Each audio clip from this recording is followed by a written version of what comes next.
आदरणीय सभापति जी, हमारा नॉर्थ ईस्ट इसलिए कि वहां वोट कम है, सीटें कम है, इसकी कोई परवाह नहीं है।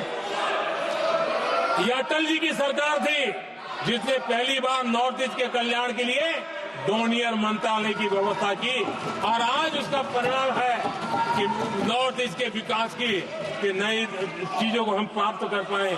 इसी के कारण रेल, रोड, पोर्ट, एयरपोर्ट ये बनने की दिशा में आगे बढ़ रहे हैं। आदरणीय सभापति जी, आज भी दुनिया के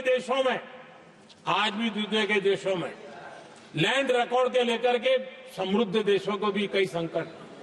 हमने गांव के हर सामान्य व्यक्ति को अपना लैंड रिकॉर्ड, उसके घर की मालिकीन का हक पे कागज नहीं है, उसके गांव उसको बैंक से लोन चाहिए हो, कहीं बाहर जाए तो कोई कब्जा कर लिया, एक स्वामित्व योजना बनाई और देश के गांव के ऐसे समाज के दबे कुचले लोगों को वो कागज हम दे रहे हैं जिसके कारण उसका मालिकी हक बन रहा है। वो स्वामित्व योजना एक बहुत बड़ा दिशा दे रहा है।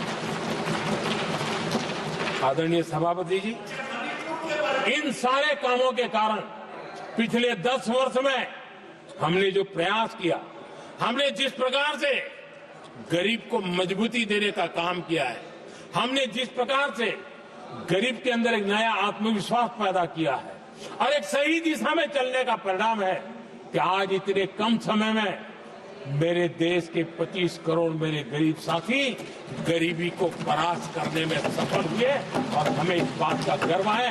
और मैं संविधान निर्माताओं के सामने सर झुका करके कहता हूं, जो संविधान हमें दिशा दे रहा है उसके तहत मैं ये काम कर रहा हूं।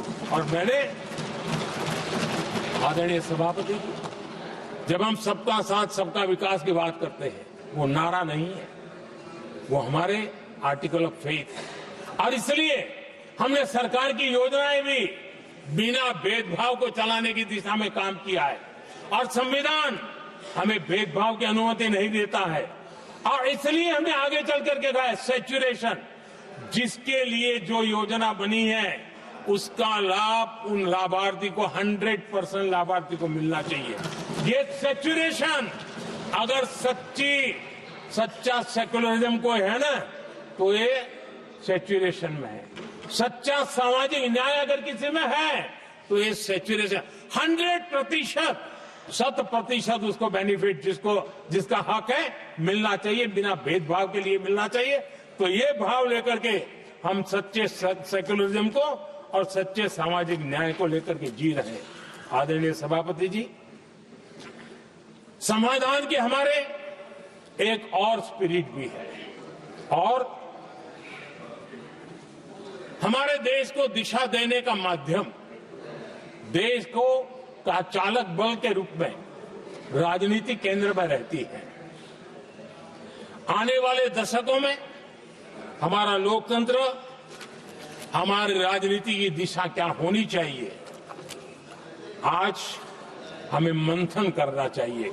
आदरणीय सभापति जी, कुछ दलों की राजनीतिक स्वार्थ और सत्ता का भाव, मैं जरा उनसे पूछना चाहता हूं, क्या वे कभी अपने आप को, और मैं सभी दलों के लिए कह रहा हूं, उधर और इधर ये मेरा विषय नहीं है, ये मेरे मन के विचार है जो मैं इस सदन के सामने रखना चाहता हूं, कि इस देश में योग्य नेतृत्व का अवसर मिलना चाहिए नहीं। जिनके परिवार में कोई राजनीति में नहीं है, क्या उनके लिए दरवाजे बंद हो जाएंगे?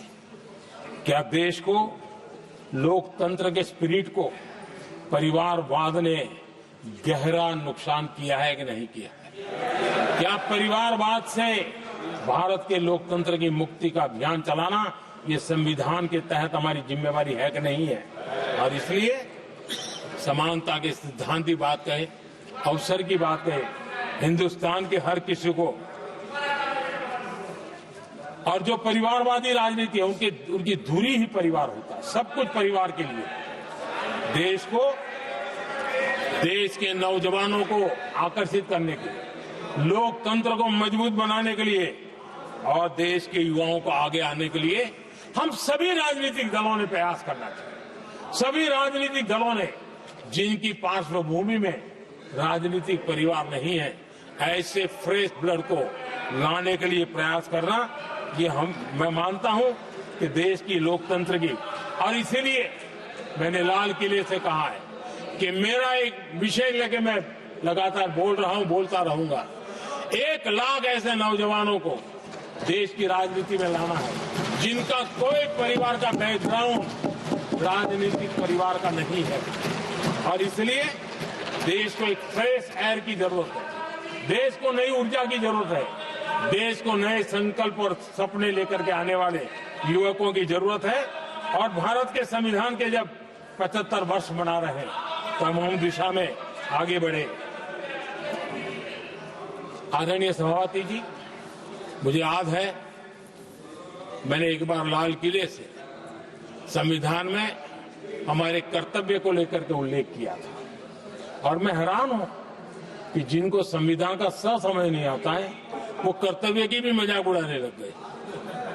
मैंने ऐसा कोई इंसान देखा नहीं दुनिया में कि जिसको इसमें भी इतराज हो सकता है लेकिन देश का दुर्भाग्य है, हमारे संविधान ने नागरिकों के अधिकार तय किए हैं,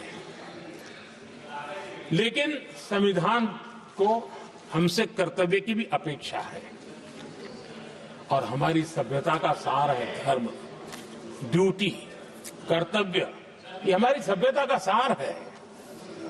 और महात्मा गांधी जी ने कहा था, महात्मा जी का कोट है, उन्होंने कहा था, मैंने ये अपनी अशिक्षित लेकिन विद्वान मां से सीखा है कि हम अपने कर्तव्यों को जितना अच्छे से निभाते हैं उसी से अधिकार निकल करके आता है, ये महात्मा जी ने कहा था। मैं महात्मा जी की बात को आगे बढ़ाता हूं और मैं कहना चाहूंगा, अगर हम अपने मौलिक कर्तव्यों का पालन करें तो कोई भी हमें विकसित भारत बनाने से नहीं रोक सकता।